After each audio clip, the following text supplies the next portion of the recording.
So, hi guys. Apologies for that. It's just a very small technical issue we are trying to solve. But welcome to today's session on Deep End with GitHub Actions. And my name is Frank Tamre, and I'm just going to be the one who's going to take you through this whole session. And I hope you're going to learn. So, if you have any questions, please post them on the chat section on YouTube because this is it's a live stream. So I hope you get to learn a lot even as we go through each and every session. So in case you have any questions, please do not hesitate to ask me. Now, so who am I? So my name is Frank Tamre. I build things, I teach people, I organize people to do things. I write, I swim, I run, I garden. And you can learn more about me in my personal website, tamrefrank.org, and on Twitter, which is at tamrefrank. So that's essentially, I'd say, in a nutshell, who I am and why am I giving this talk, or why am I specifically passionate about giving this talk. It has just been because of the following. So I am one second, sorry about that. Yeah, so I am as a person who has been totally fascinated with how to automate your workflows and make your life easier.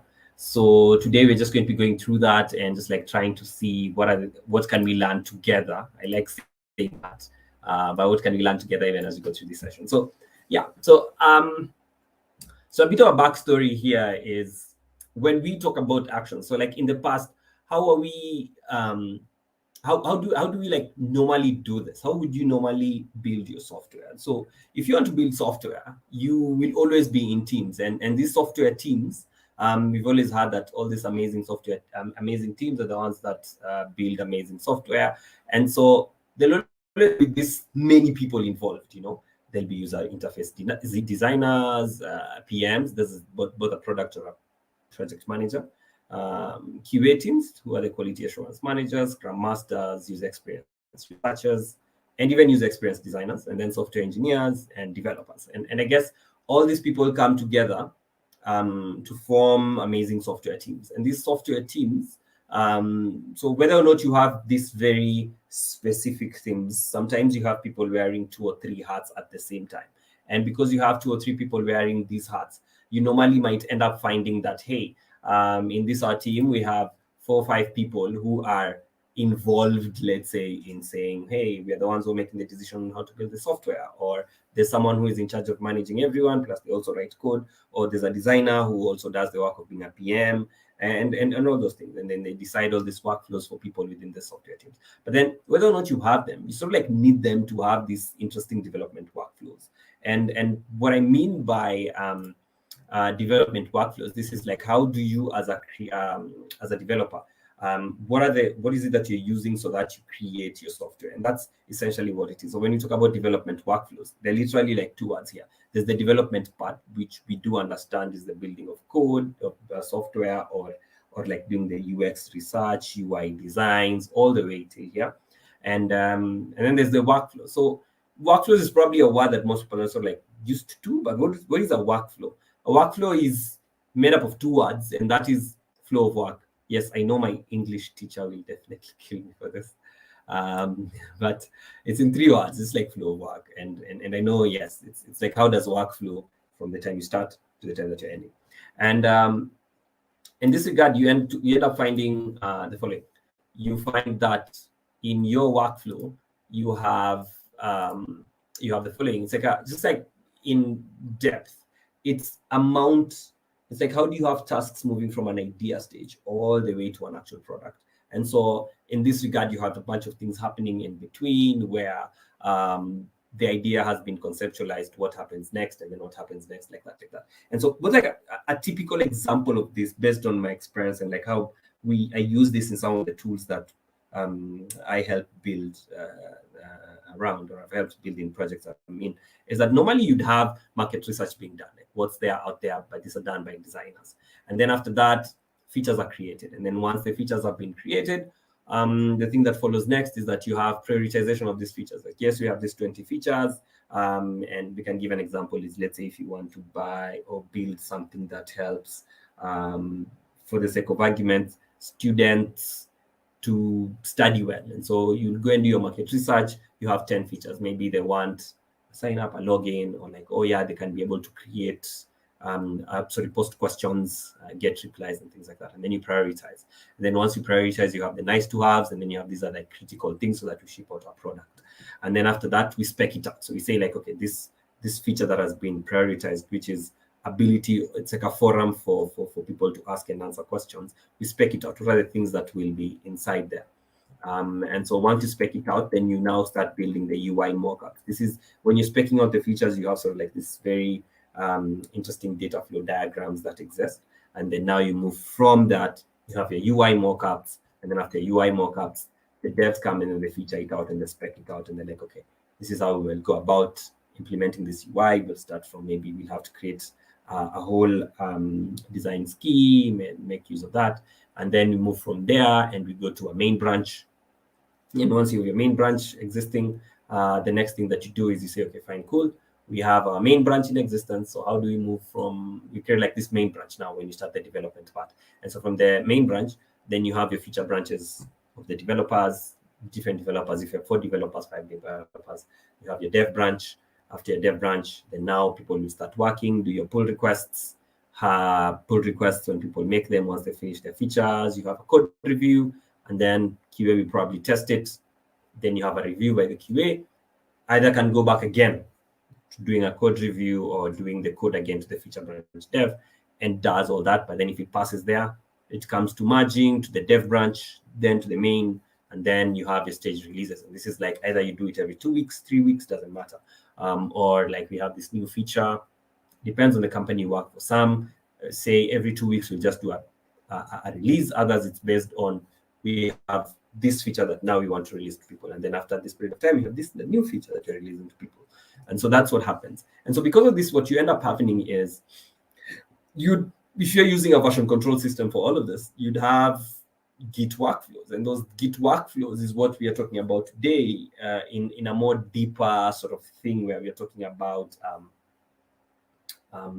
specifically GitHub Actions. And so these Git workflows would sort of like follow the same thing. And we'll talk about this just like a few slides next. But in short, just to put it out there, is that this is probably an introductory-ish session into a more deeper dive that I plan on giving on like Git workflows for your mobile apps and Kotlin and Flutter stuff.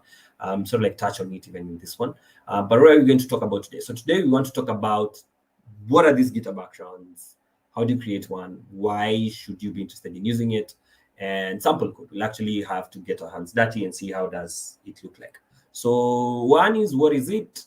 It's just an easier way to automate your software workflows, and in terms of automating your software workflows, by this you mean that you have a flow of work of your software, and normally there are 3 key things that are usually involved when you're automating your software workflows. And that is, first is building. So that is building your software. You've written your code, you've built out the feature, it's done. But before you release it, you have to test, does it actually work? Is it that it's working on my machine, or does it work in all machines? Right?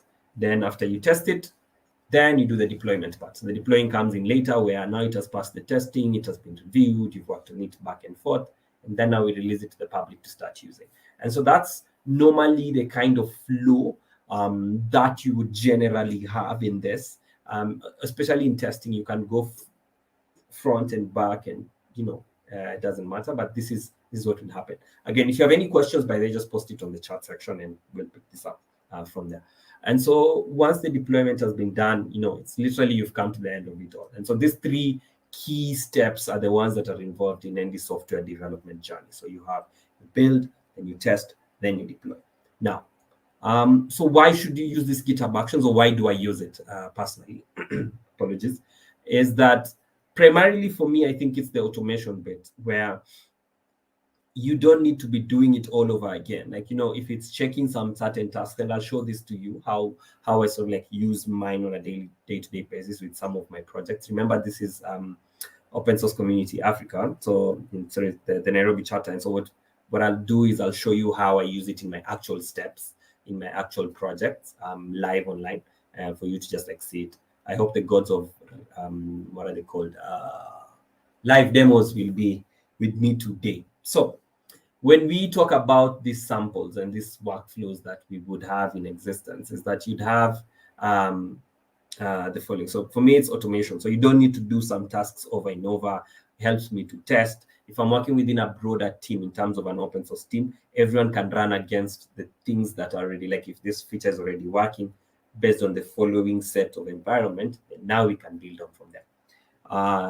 Next is we proceed on from there and we talk about, let's say, a sample workflow. How would you use, let's say, a sample workflow that I'd probably be using, and I'll show you this in actual example. But then I decided to like sketch it out so that you can have a clearer, maybe diagrammatic view of how I actually go about doing this. So this sample workflow will follow this order. So I'd create my main branch, and in my main branch, I'd quickly create a dev branch. And so this dev branch would have it's like a general dev branch. So then when I've created my main branch, I go to my dev branch. That's when I set up my dependencies, general things that everyone would use, I'll put them here.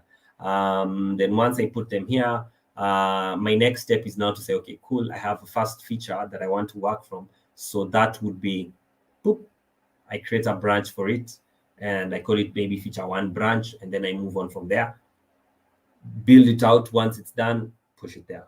Feature 2, same thing. Maybe if I now finish feature 1, comes back again, you can now clone from here, or you can pick it up from here. So this can either be from the start of the dev branch or from here. Now, why I put this here is also because, let's say you're working in a team of 2 or 3 or 4. When you start it out, there's someone maybe building the login, there's another building like the UI landing page. You can always come and do this. Someone is setting up a certain feature, you can always come back and do this. But sometimes you'd find maybe feature 1 is critical, so that can be completed, maybe the UI or something theming, and then someone can come and pick it up from this point here, specific point, and then they move on from there and they build it out on and on. And so that would be like a sample of how we do this. And now, where would you use GitHub Actions? And so GitHub Actions would be probably at these specific dots that I've put here. And these are like key things where you're actually combining work that someone has already done or someone is actually continuing to work. And so this would also involve such kind of dots where they're here. Like I'm working on a feature branch, I'm done. Me as a developer, I want to push it. I'd put it there and it will move. So if you have any questions, again, do not mind putting it on the chat section. I'll see it and I will answer you. And so this would be like a sample way in which you'd have your software workflows. And so you can automate this process where you don't need someone to come and sit in and like go through the code and review it and find out whether it makes sense or not. No. You could have those things integrated into it. And some of the things you can integrate into all those checks and balances with your GitHub Actions is a couple of things that include linting. You could also have a GitHub action that checks for, does this code build? I remember in my previous workplace, I loved what the lead on the project would say. He was always like, yo, the first thing I'll do with your project is I'll try and build it. If it doesn't build, then there's a problem already. I don't need to run and check whether your feature works or not. So I'll pull out your branch, or I'll check out your branch, and then I'll build it. If it doesn't build, then there's a problem. So that's the first place to test. Does it build? Yes. Okay. You said it's implementing a sign up. Can I actually sign up? If I can't sign up, then there's a problem. Then now I come and look at the code. And so normally, those are the steps that would be involved. And I'm going to show you a good example of this with regards to a mobile-specific application. I don't think I have a web one, but I'll try and show you an example for this. And so when you're using your GitHub Actions, it's usually you're trying to automate this workflow again and again. And so instead of the person coming in to see and check, like, does it actually build? It can actually automatically build the app for you or build the project for you, check for errors, tell the person, hey, you're using this line of code that has been deprecated, or there are code errors inside your code. Please, this can't work. And so you can easily set them up there. So let me end this here by showing you the code sample by taking you here. And so if you go to my GitHub handle, it's Tamzi GitHub Actions. You'll take us a look at that, and then I think I want to show you a bunch of things there. So one quick question everyone normally asks is, how can I get started with GitHub Actions? If you go to GitHub itself on GitHub Actions here, it's github.com features actions. We will paste this. I've pasted it on the chat section. should have it. So if you go there, you will see all these actions, and you can go to a marketplace where you have all of this here. Now, there are two ways of accessing it, either from here or from your repository. And so let's say, let me give you an example of a repository that I think I have integrated this. I think either that and or I think it's an oath. Flix and both have that, and even this one, even Canboard is one of them that keeps on giving me all these updates. But and user. Let me give you this example. So you'd have, these are like examples of them. So then you'd go here and you'd have your repositories and in existence and things like that. And remember, you can do this for like so many things. There's so many actions that when I say get started here, and this is like if you're totally a beginner into this, you can learn what GitHub actions are in depth again on top of what I've talked about. This is like a walkthrough on stuff you can learn to do it here. And then you can learn about other events, contextions, expressions, and then you have environments and all this. But I'll try and simplify all this for you so that you see how it actually looks like on all of this. So these are like examples of like, what do you call it? Things that you can work through and guides using templates, publishing. That is, doesn't matter where you are. And GitHub actions are very, they're not project specific or like the user specific language. You can actually use YAML and you'll be okay with that. So one thing I normally prefer to do is I usually go to the marketplace, but from here, let's close this tab and let's go to this one. So quick shortcut for this one is I just press a full stop and 1 second.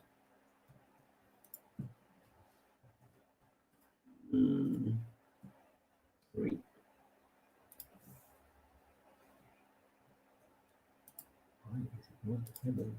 One second. So I'll open the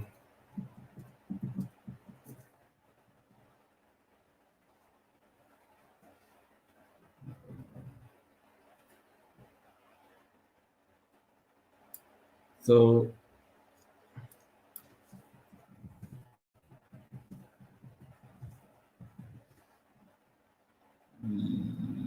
yes.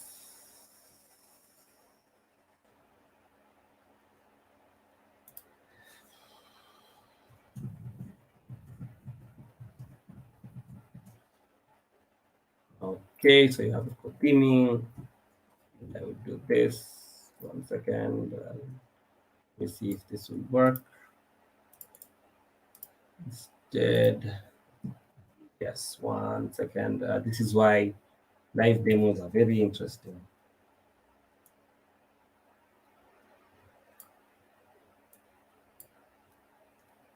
Okay, cool. This would work. All right, so I'm gonna move to an online web editor over here.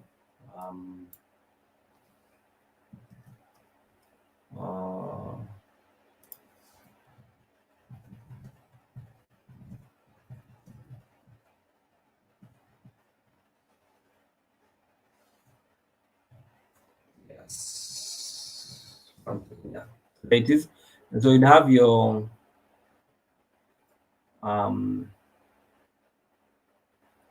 so I'd have my work, let's say like here. So this is the sample of that repository that I was showing you guys.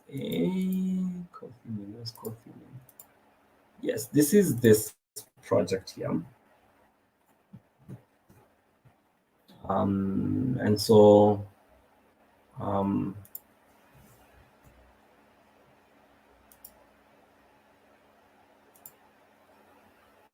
okay, cool. So you have it here. And so this is the code online. But you'd highly likely have the following. So you have your actions, you have your code theming. So one good sample for this is the first thing I think I need to show you is, let me show you how work itself looks like. And so this would be my GitHub actions, right? So this GitHub actions here, I can easily just change this URL by just doing that and saying, yeah, just press a full stop and I'll get the live code. And so I have the live code now, and so this is like my GitHub actions over here. 1 second as it's loading. This is online, obviously, live coding and whatever. So you have my GitHub actions. And so, for instance, this is a Flutter project. The co-theming project is a Flutter project. And so this Flutter project, what you'd have is, what is it about? This is what it is about. 1 second, and there it is. Then you'd have that, right? And so you having this would be, okay, cool. It's just about how do you implement a design system. I've given a talk on this, but this is like a sample project, and you don't see like, okay, fine, how do you go about doing it? Now, if you check it out, I have all of this workflows sort of like here. So I have my dev branch and I have my workflows branch, and so what do I have in the dev branch is I add stuff and put them there. Automated a bunch of stuff, but then the way I work with here is the same thing. It's like I have a dev branch and I have a workflows branch. So anything I want to add is I create it as a feature, build on it there. Once I'm done, then I do it. For the dot thing, what it does is you go to github.com here, and once you have it there, normally you just press, sorry, 1 second, just press a dot, just the full stop, and it just reloads. Yeah, you can search for this as just like an extension, or it's not an extension, rather it can actually work by default. I don't know why my other browsers sort of like refuse at times, but need to check on that. I will talk about it, Jerry, on how to do the dot thing. But what happens is when you press the dot, it changes the URL from from .com to .dev. That's what happens. So it switches from here .com to .dev. I think there's a write-up for that somewhere online.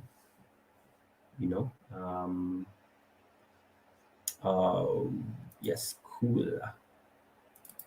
Yes, there is an announcement that was released, I think, recently, and enables you to sort of like look through all of this code. So you can do that, and if you sign in, it synchronizes with local, so you're actually good. So yeah, cool, awesome. So, and you can also do a live share. So there's so much that you can learn from Visual Studio anyway, but this is not a talk for like Visual Studio. You probably should like create a session for that. But if you press dev on your project, it will by default just bring you there. Now, the other, I guess, thing that we can talk about when we are here, you need to have been signed in. I was not signed in. I am signed in. Let me see if that would work. Yes, if I am signed in. Code. There. Yeah, you just need to be signed in. Provided you're signed in, it will automatically change that to your preferred one. So let me show that to you. You're here, Jerry. You're signed in. Reload. Same to this one. I will reload this and reload this, and maybe reload this. So let's say once I'm reloaded and I want to check out this repository, I can just come here and signed in. I just press full stop. When I press full stop, it automatically reloads for you. I get something new or a shortcut for you to like live code online, and it literally brings it that way. And then there's this feature here, I guess. I don't know why this keeps on happening every time I'm giving these talks. So if you start with one talk and then you start shifting to another talk, very good shortcut is if you synchronize here, like here, and I turn my settings on sync on, and I sync also with my VS Code locally. That's the thing. But I never like developing for mobile applications using this here. So this is my user auth. I'll have it here, and once I'm done, I can actually push the code because it has everything synchronized till everything the way you'd have your normal code. So you come here. We want to take a look at code theming, which is this one. And so the first thing, let's say, is we are looking at this GitHub actions here. So with this GitHub actions, if you take a look at it keenly, it has the following things. And this is what I felt like instead of me putting up slides, it's good for me to just like go through it to give a proper explanation of what each feature does. So yeah.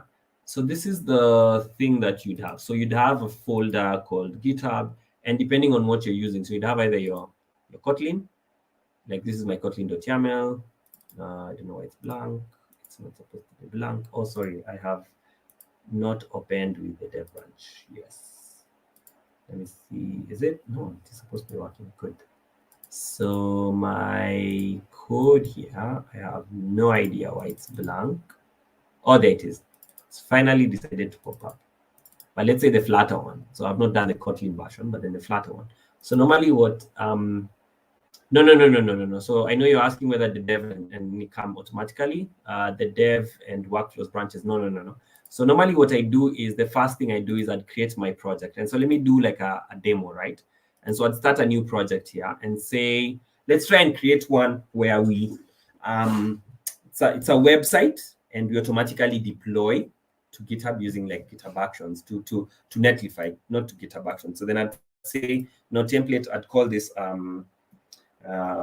Actions Web Demo.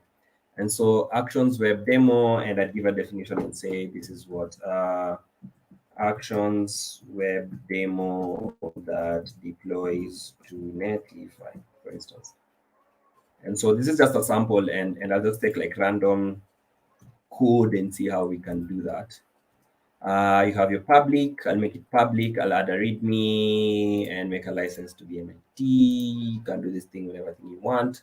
All these are automatically enabled because I added these features already to the name. And so I create my repository. So by default, what I will have is I would have my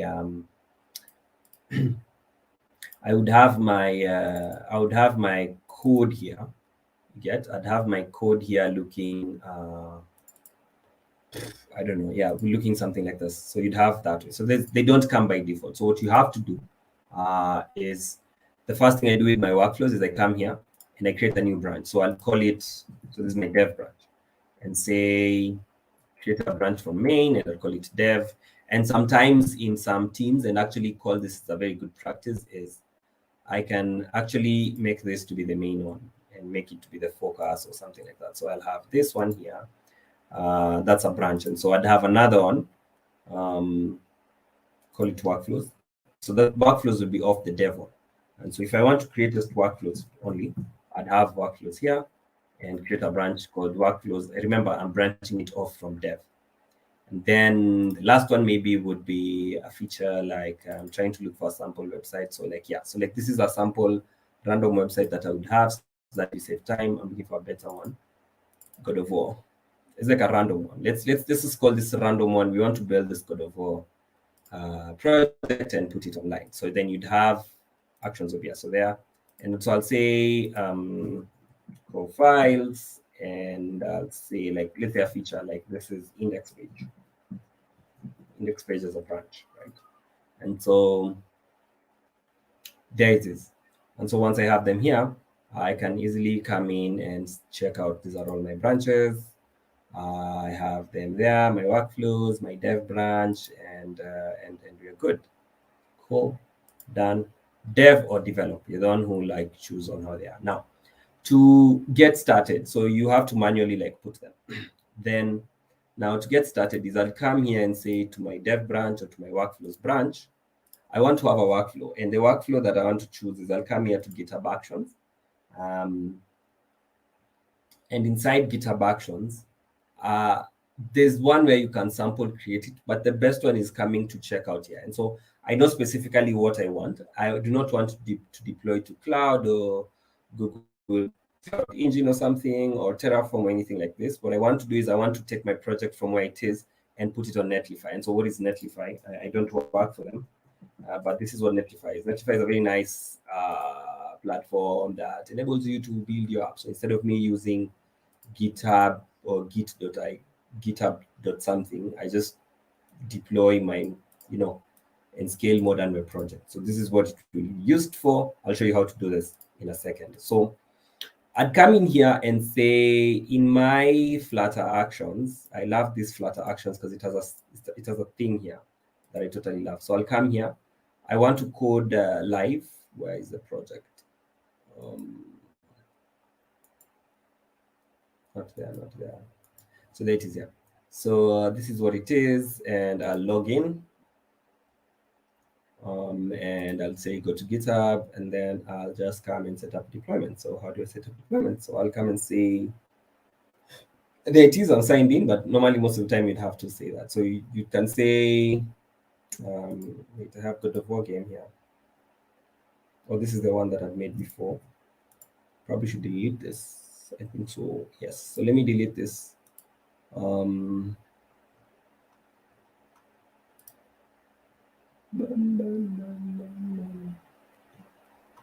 So I'll delete the site so that it's totally deleted. Wait 1 second. Is where does it deploy from? Deploys from GitHub. Actually, here's a sample. It's here. So let's say this is the code you built before. It's done. There's only one branch. So how would I add another one? So I'd come in here. Actually, don't need this actions demo. That actions web. Oh god. Okay, there it is. I don't need this, so I'll just delete this.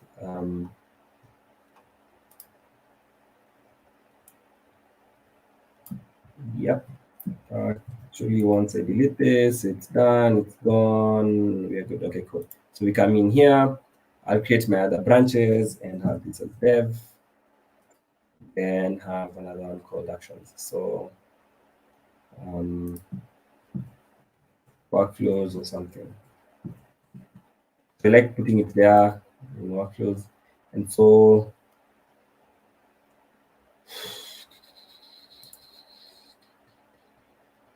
okay, good, awesome.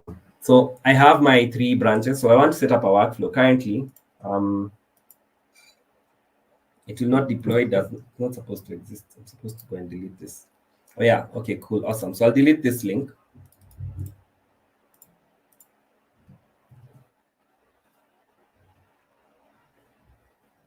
And so once I've deleted it, it will not work at the moment.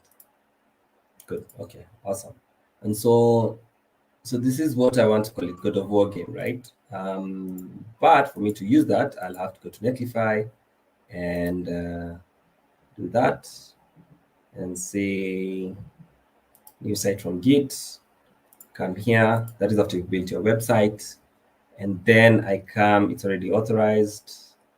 I'm just using like a web one because I feel like a web would be very easier to navigate. So this is God of War. Search for it here.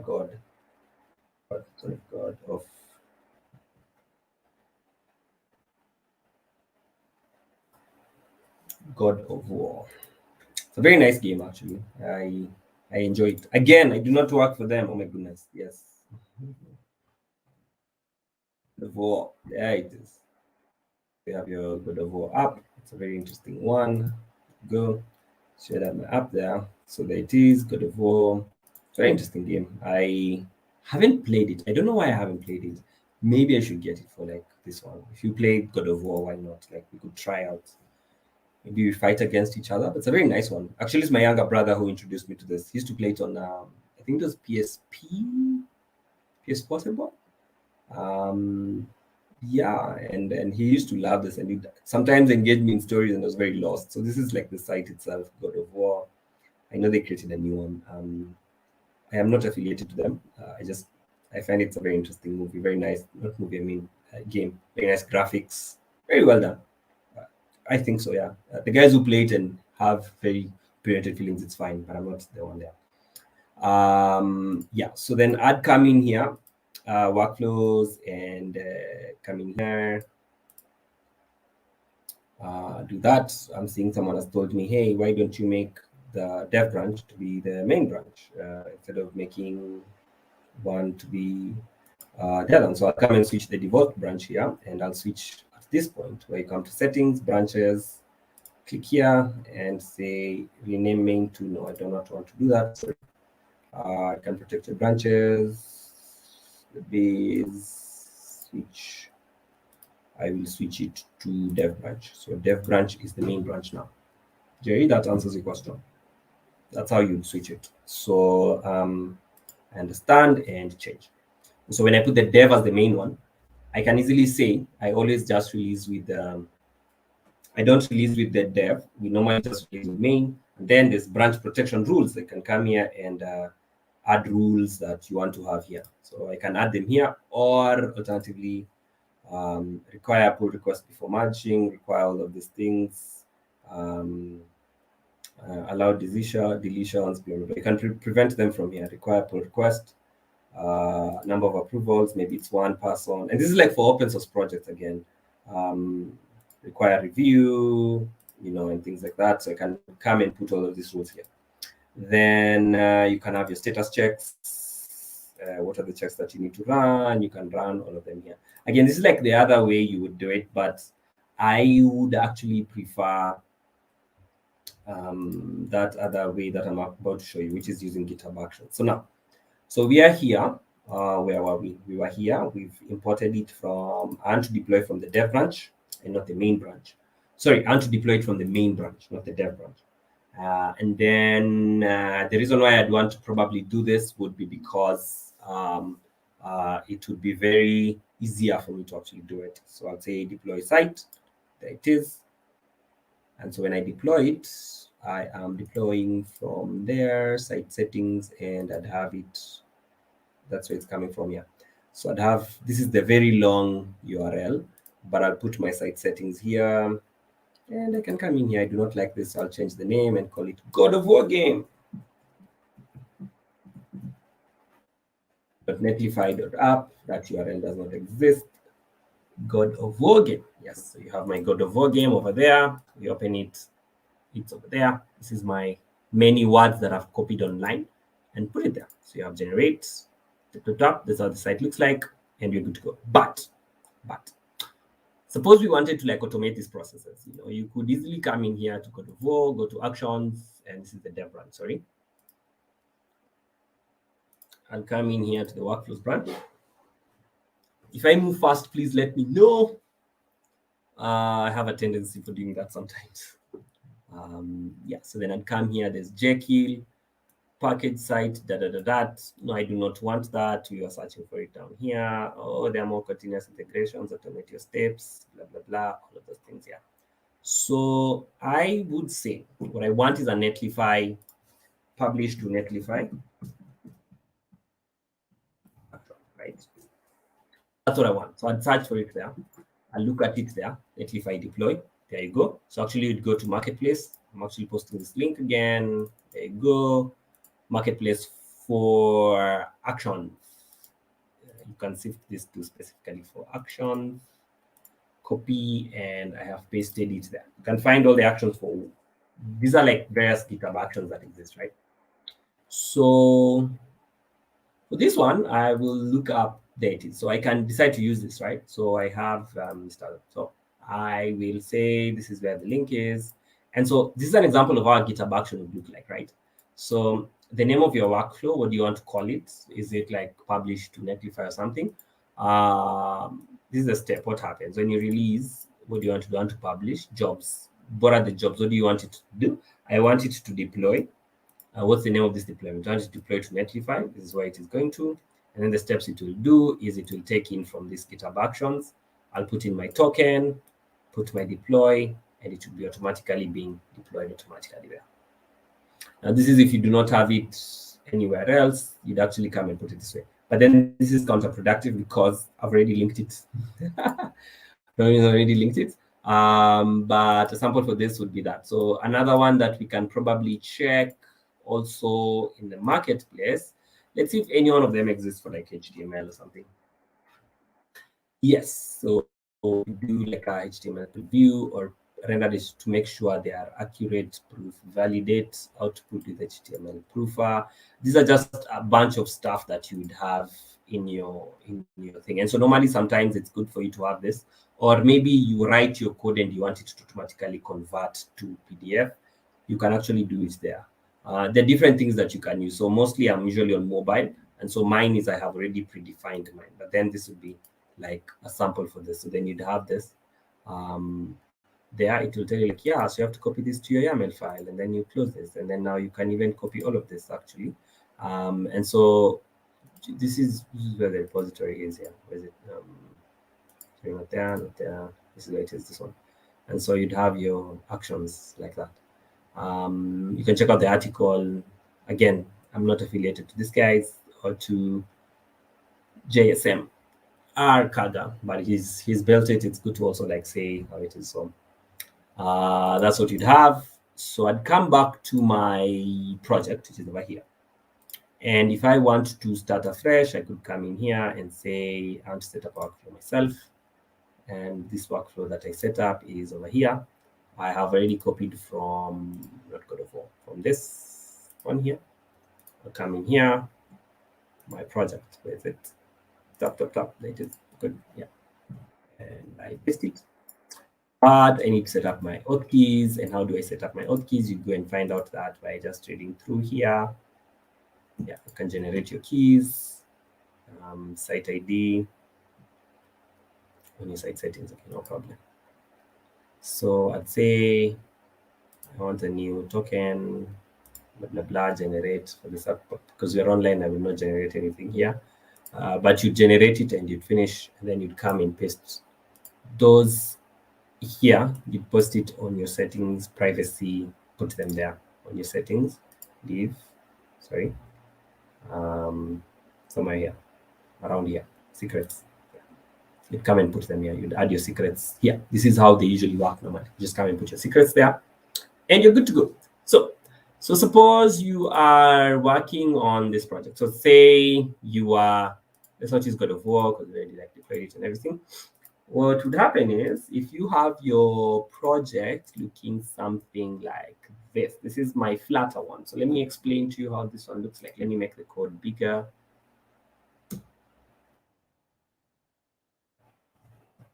Checking it. Yes, this is better. So as you saw initially, what you'd have is I'll call this one as Flutter build CI. On push, what happens that pull requests on this one, and then parts, what happened? These are the most important ones. I've created these parts, and then this is the first job. The first job I have here is I limit pull requests master. So you are not you pull it from there, only from the dev one. It only allows PRs from dev. So if you're pulling from anywhere else, it will give you an error. So if you, let's say, have another branch called a feature branch and you're trying to do your PR on master, it will not accept it. Then the other one that I also have, so I have multiple ones that I usually put. So the first thing I do is, for me, is I prefer to have the following jobs in every one of them. Is I'll have my tests, and then I have my builds down here. So let's go step by step. So my tests is I run, first thing is I limit the PR there, and then I'll do my tests. So doing my tests, that's how I'll check it out. This is like for mobile. More deeper talk on this in the mobile talk, where it's GitHub Actions for mobile.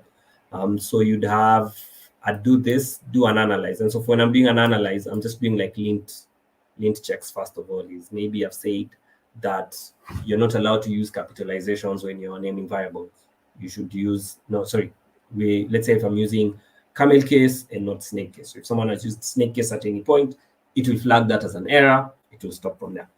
Then I declare the version. So sometimes with Flutter and Java and the like, you have to build it against a certain environment or like a version of Java. So I've literally fixed it to be Java 12, put the Java version, check it out, run it.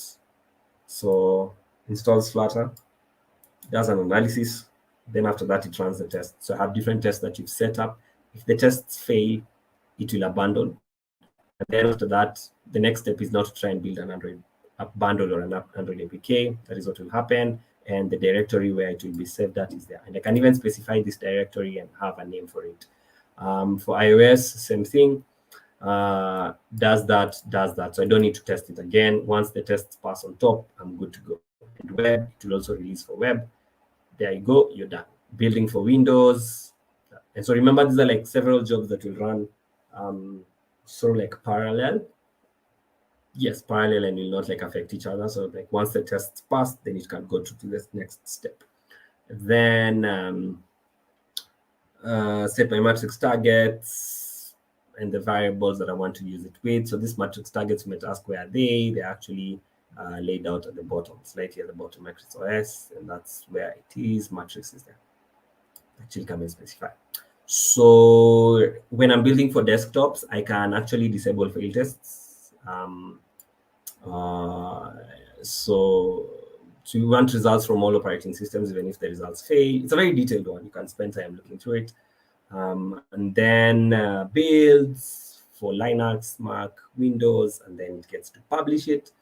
And then what's the last thing that it does? And once that has been published, that's it. So for Android releases, they're usually slightly different, where you'll have to put in your keys and check out how do I build these apps, and then they get released for people to use it.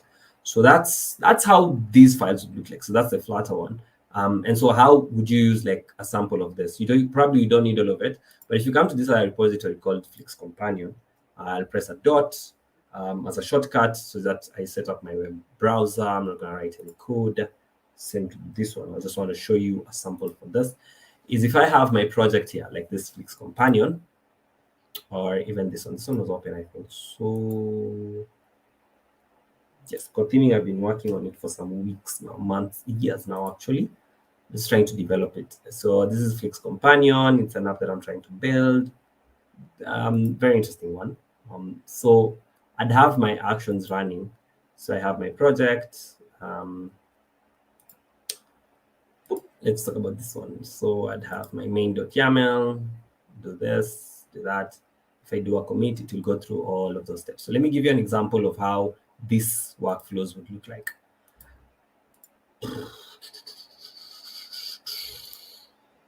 I think this one has the, yes, it should have workflow. Yes, there it is.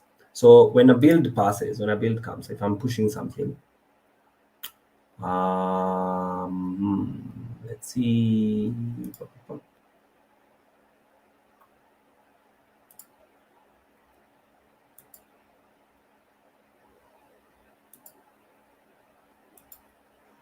One second. There you go. So this PR is open.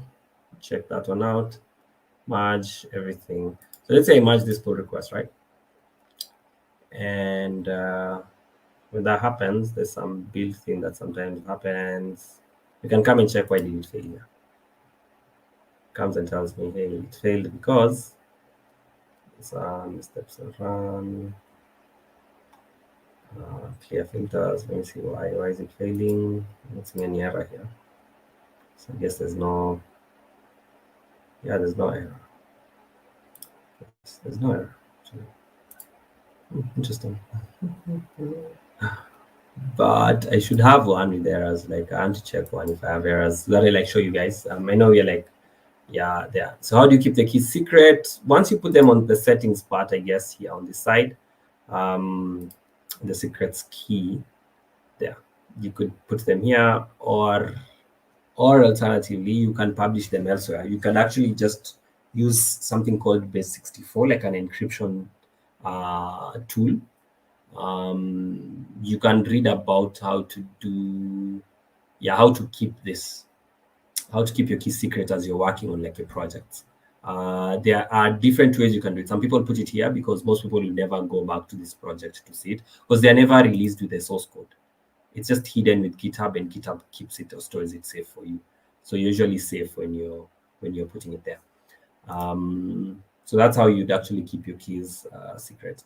So let's do the checks. So this is how you check out those checks. So let's say from this is this commit. I'm looking for a commit that I'd put, and let's look at one thing. Okay, this is Flix Kotheming. Okay, cool. So this would probably have a couple. So so this one, good, and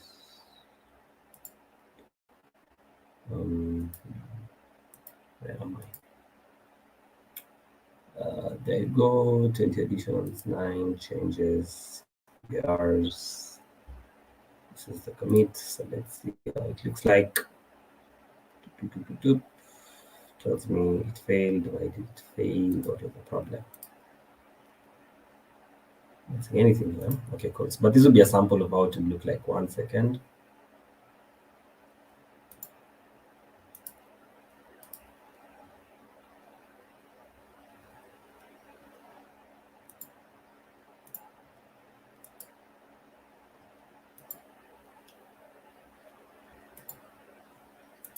Let's get my pull requests. Check out the ones that have been closed. So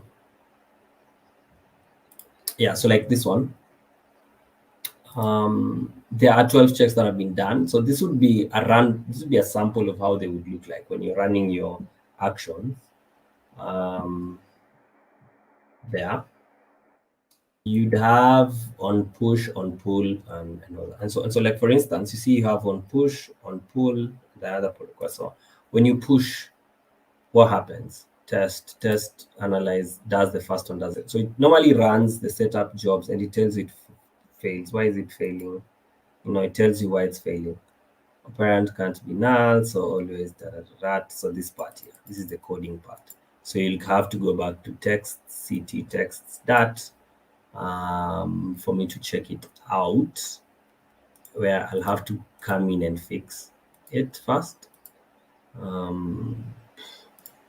Sorry, come in, you have to fix it. So this is like a sample, like I tell you, like you're failing because when I do my analysis, why is this thing null? Yet I have said it's an unnecessary null comparison, and then I give the information. So let's say if the way I write my code normally is, you'll see this is code theming. Let me give you an example of how I'd write my code. So with this one, for the atoms, for instance, as I'm building them out, that's text. For the components, for instance, for like a button, because this error has been generated from text.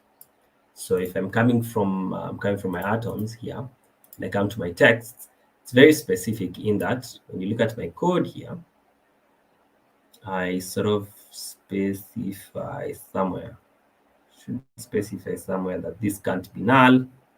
This has to have a value. If it does not have a value, throw an error, and so it will do those checks and run them and sees, yo, there's a thing missing here from all of the texts that exist. So once it checks this one here, a null string cannot be provided and must be provided there. So once I put these rules here and I say it cannot be null and I have to assert this, when it's running that code, so you can't, null comparison, which is not important, operand can't be null, so condition is always true. So that means that sentence I've put here is useless. This sentence is useless because why am I asserting this yet? It's just null, So I'll have to remove this so that it works. And so that's what you do for like all the projects. It's like checking it out. Why is it failing? It's failing there. Then, the next work would work.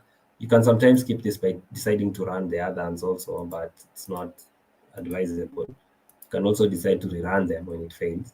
And then you come and say, building Flutter for Android. You see, this check was skipped. Why was it skipped? It's because, as I was mentioning in my GitHub actions here, is that one thing needs to happen before the other. So if the tests fail, assumes you have tests in your app. If no tests in the app will fail. If no tests, just remove this from Flutter and that's it. But then if this one fails, nothing else will run. And this is like a good sample of that, of like how, you see, it can't build for Flutter, it can't build for Android or iOS or web because it's already failing at the test part. So why do you need to like continue on from there? So that's like a sample of how you'd go about doing that, of these GitHub actions. And this is like a sample GitHub actions that you can use.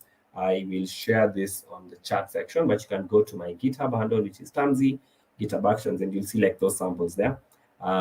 Basic things, so like how do you use this? If you have questions, you can start the project or you can fork it, but you can also push us that, raise an issue and tell me, hey, by the way, there's a problem here. I'd want you to add this feature, like this is one enhancement I was saying I'm going to work on. I've been on a slightly small break as I've been transitioning to work, but I'm definitely coming back to actively writing code again. So those are the actions that's what I would actually say. These are like a sample of the way the actions look like, and they're written in YAML. And you don't need a very long tutorial for YAML. It's really like straightforward, .yaml files. They're really not, you don't need to spend like a tutorial for you to do them. You can easily start taking samples and just modify. So just as a summary is, in any project of yours, once you've created it, if you go to actions, you'll always find actions that you can add there, or you can go to the marketplace and just search for them alternatively. Yeah, cool. So let me let me go back to my presentation over there. I think I'm done now. Thank you much for the questions, and and yeah, stop it. And I guess we're done with the presentation. So in case of any questions, don't hesitate to reach out to me on Twitter, on not Instagram. Yeah, but you can definitely ask me any questions at any time. And yeah, one thing to say is thank you so much for giving me your time, and I wish you an amazing rest of the weekend. Yeah, and hope to I guess interact again soon on another talk. I know we probably might be sort of like taking a break from this for some maybe 1 month, as guys take a break in December, but we'll let you know. Maybe you might see some videos up and running. Follow the YouTube channel, follow us on Meetup, and yeah, hope to chat with you again very soon. Yeah, and I hope you enjoyed the session and you learned a lot from it. So bye guys, see you.